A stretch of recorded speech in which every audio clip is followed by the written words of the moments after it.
நீங்க உங்க லாங்குவேஜ் பத்தி சொல்லுங்க. இங்கிலீஷ்ல நீங்க எப்படி பண்றீங்க ஸ்போர்ட்ஸுக்கு? அது மாதிரி ஏதாவது நம்ம சிஎம் அட்டெண்ட் பண்ற ஈவென்ட்டும் பார்க்குறோம். அங்க போய் ஃபுல்லா தமிழ்ல ஒரு வார்த்தை கூட இங்கிலீஷ் இல்லாம பேசுறீங்க. அந்த ஃப்ளூயன்சி எப்படி 2லயுமே தமிழ், இங்கிலீஷ் 2லயுமே எப்படி கொண்டு 3வது ஹிந்தியும் கத்துக்க சொல்றாங்க என் டீம்ல. என்ன சொல்வீங்க? மோடி கலந்துக்கிற ஈவென்ட் ஹோஸ்ட் பண்றீங்க. என்னுடைய டீம்ல ஸ்டார் ஸ்போர்ட்ஸ்ல இல்ல ஹிந்தி இன்னும் கொஞ்சம் பெட்டர் பண்ணணும். நம்ம வந்து ஸ்போர்ட்ஸ் ஹிந்திலயும் பேசணும் அப்படின்னு சொல்றாங்க. நான் சொன்னேன் ஆள விடுங்க சாமி அப்படின்னு சொல்லிட்டு நான் கிளம்பிட்டேன். But I think again it is only preparation. இப்போ ஸ்போர்ட்ஸ் எவ்வளோ கஷ்டமா இருந்துச்சோ அதே மாதிரி ஸ்விட்சிங் பிட்வீன் லாங்குவேஜஸ் அப்படின்னு சொல்லுவாங்க இல்லையா. நம்ம வந்து தமிழ்லேருந்து ஆங்கிலம் பேசுறது ஈக்குவலி டஃப். ஏன்னா ஒவ்வொன்றுத்துக்கு ஒவ்வொரு ஆக்சென்ட்டும் இருக்கு.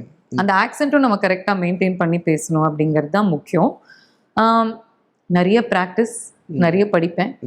அண்ட் தமிழ் உச்சரிப்பு வந்து எனக்கு வந்ததுக்கு ஒரு மிகப்பெரிய காரணம் ஐ ஃபீல் இஸ் நான் வந்து நிறைய இந்த எங்கள் அப்பா தமிழ் படிக்கிறத கேட்பேன்.